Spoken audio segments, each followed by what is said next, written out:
అందరికీ నమస్కారం. ఈ 2 రోజుల నుంచి రాష్ట్రంలో పెన్షన్ల మీద భయంకరమైన విష ప్రచారం జరుగుతుంది. ఒక పక్క జగన్ రెడ్డి, ఇంకో పక్క వైసీపీ నాయకులు, మరో పక్క వాలంటీర్లు, వీళ్ళందరూ కూడా చంద్రబాబు నాయుడు గారు ఆపించేశారు అని భయంకరమైన విష ప్రచారం చేస్తున్నారు. కానీ అసలు నిజం ఏంటి అనేది ఈరోజు రాష్ట్ర ప్రజలందరికీ కూడా తెలియాలి. ఫైనాన్షియల్ ఇయర్ మార్చి ఎండింగ్ 31 కల్లా బ్యాంక్లో అన్నీ కూడా క్లోజ్ చేసుకుని అప్పగించుకోవాలి. 4th సాటర్డే రావటం, సండే రావటం వల్ల ఈ 2 రోజులు కూడా ఎవరికి కూడా డబ్బులు రాలేదు. అప్పటి వరకు పెన్షనర్లకు ఇవ్వాల్సినటువంటి ఖజానాలో ఉన్నటువంటి డబ్బు 13,000 కోట్ల రూపాయలని ఈ జగన్ రెడ్డి తన కాంట్రాక్టర్లకి, తన సొంత బినామీలకి ఈ 13,000 కోట్ల రూపాయలని కూడా దోచిపెట్టేశాడు. మార్చి 16 నుంచి 30వ తేదీ వరకు ఈ 15 రోజుల వ్యవధిలో ఎన్నికల కోడ్కి విరుద్ధంగా తన బినామీలకి, తన సొంత మనుషులకి, అక్కడ పెన్షనర్లకు ఇవ్వాల్సిన డబ్బునంతా కూడా ఖజానాలో చిల్లి గవ్వ కూడా లేకుండా మార్చి 30 నాటికల్లా మొత్తం ఆ డబ్బునంతా కూడా తన బినామీలకి దోచిపెట్టేశాడు. అందువల్ల మార్చి 30 తేదీకి ఖజానాలో చిల్లి గవ్వ కూడా లేదు. ఈరోజు రాష్ట్రంలో ఉన్నటువంటి ఉద్యోగులకి జీతాలు ఇవ్వటానికి కానీ, పెన్షనర్లకు పెన్షన్ ఇవ్వటానికి కానీ ఒక్క రూపాయి కూడా లేకుండా ఖజానాని ఖాళీ చేసి పెట్టేశాడు ఈ జగన్మోహన్ రెడ్డి. ఇప్పుడు పెన్షనర్లకు ఇవ్వాల్సిన డబ్బు కోసం SBI దగ్గర నిన్న సోమవారం నాడు బాండ్లను తాకట్టు పెట్టి 4,000 కోట్ల రూపాయలు అప్పు తెచ్చాడు ఈ CS. ఈ అప్పు తెచ్చే ప్రాసెస్లో గడిచినటువంటి ఈ 2 రోజుల్లో వీళ్ళ దోపిడీని ప్రజలకు కనపడకుండా, వీళ్ళ దోపిడీ, ఈ 13,000 కోట్ల రూపాయల దోపిడీని కప్పుపుచ్చుకోవటం కోసం, వీళ్ళ డొల్లతనాన్ని కప్పిపుచ్చుకోవటం కోసం, వీళ్ళ చేతకానితనాన్ని కప్పిపుచ్చుకోవటం కోసం ఈ 2 రోజులు చంద్రబాబు నాయుడు గారు ఆపించేశారు అని భయంకరమైన విష ప్రచారం చేస్తారు జగన్ రెడ్డి అండ్ కో. తాను ఇంకా గెలవడని తెలిసి, ఈ జగన్ రెడ్డి గెలవడని తెలిసి, మళ్ళీ అధికారంలోకి రాలేడని తెలిసి, ఎలాగైనా ఇప్పుడు ఉండగానే ఆ సొమ్మంతా కూడా దోచేసుకోవాలని తన బినామీలకి, పెన్షనర్లు ఏమైపోయినా పర్లేదు, ఉద్యోగస్తులు ఏమైనా పర్లేదు, రాష్ట్రం ఏమైపోయినా పర్లేదని మొత్తం ఉన్నటువంటి సొమ్మునంతా 13,000 కోట్ల రూపాయలనంతా కూడా తన బినామీలకే ఇచ్చేసుకున్నాడు. రేపు ఎన్నికల్లో ఖర్చు పెట్టుకోవాలి కాబట్టి ఈరోజు ఈ పెన్షన్లను అవ్వాతాతల పెన్షన్ల మీద కూడా కుళ్ళు రాజకీయం చేస్తున్నటువంటి మనిషి ఈ జగన్మోహన్ రెడ్డి. అవ్వాతాతల పెన్షన్లు కూడా కొట్టేసినటువంటి దొంగ జగన్ రెడ్డి.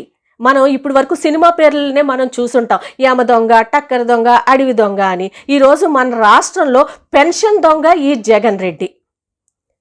అలాగే ఇక వాలంటీర్లకు కూడా నేను ఒక మాట చెప్తున్నాను. ఆల్రెడీ చంద్రబాబు నాయుడు గారు వాలంటీర్లందరికీ కూడా మాట ఇచ్చారు. మీ ఉద్యోగాలు మేము తీయము, మీకు ఇంకా మంచి సముచిత స్థానాన్ని మేము కల్పిస్తాము, మీ చదువులకు తగ్గ స్థానాలను మేము కల్పిస్తాము, ఇక మంచి జీతాలను మీకు మెరుగుపరుస్తాము అని ఆల్రెడీ వాలంటీర్లందరికీ కూడా చంద్రబాబు నాయుడు గారు మాట ఇచ్చారు. అయినా కూడా ఈ వాలంటీర్లు, ఈ వైసీపీ నాయకులు ప్రలోభాలకి గురై చంద్రబాబు నాయుడు గారి మీద భయంకరమైన విష ప్రచారం చేయటానికి కూడా దిగజారిపోతున్నారు ఈరోజు.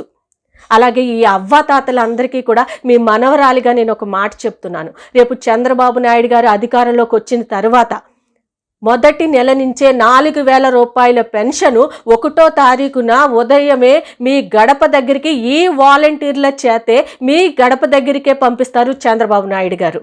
మీ ఇంటి వద్దకే వస్తుంది 4,000 రూపాయల పెన్షన్ చంద్రబాబు నాయుడు గారు పంపిస్తారు. మనం గతంలో చంద్రబాబు నాయుడు గారి పాలన చూసాం, ఆయన నాయకత్వాన్ని చూసాం, ఆయన ముఖ్యమంత్రిగా ఆయన అనుభవాన్ని మనం చూసాం. గతంలో 200 రూపాయలు ఉన్నటువంటి పెన్షన్ని 2,000 రూపాయలు చేసినటువంటి మహానుభావుడు చంద్రబాబు నాయుడు గారు. అప్పటికి రాష్ట్రం ఎంత ఆర్థిక ఇబ్బందుల్లో ఉందో కూడా మనందరికీ తెలుసు. రాష్ట్రం విడిపోయి 16,000 కోట్ల రూపాయల ఆర్థిక ఇబ్బందుల్లో ఉన్న మన రాష్ట్రంలో కూడా అవ్వాతాతలకి ఎటువంటి ఇబ్బంది కలగకూడదని చెప్పి 200 రూపాయలు పెన్షన్ ఉన్నదాన్ని 2,000 రూపాయలు చేశారు చంద్రబాబు నాయుడు గారు. మళ్ళీ రేపు అధికారంలోకి రాగానే మొదటి నెల నుంచే 4,000 రూపాయలు మీ ఇంటికి ఉదయం 1వ తారీఖు ఉదయం 6 గంటలకి మీ ఇంటికే ఈ వాలంటీర్ల చేతే పంపిస్తారు చంద్రబాబు నాయుడు గారు. కానీ ఈ జగన్మోహన్ రెడ్డి ఏం చేశాడు అనేది కూడా ఒక్కసారి అవ్వాతాతలందరూ కూడా ఆలోచించుకోవాలి.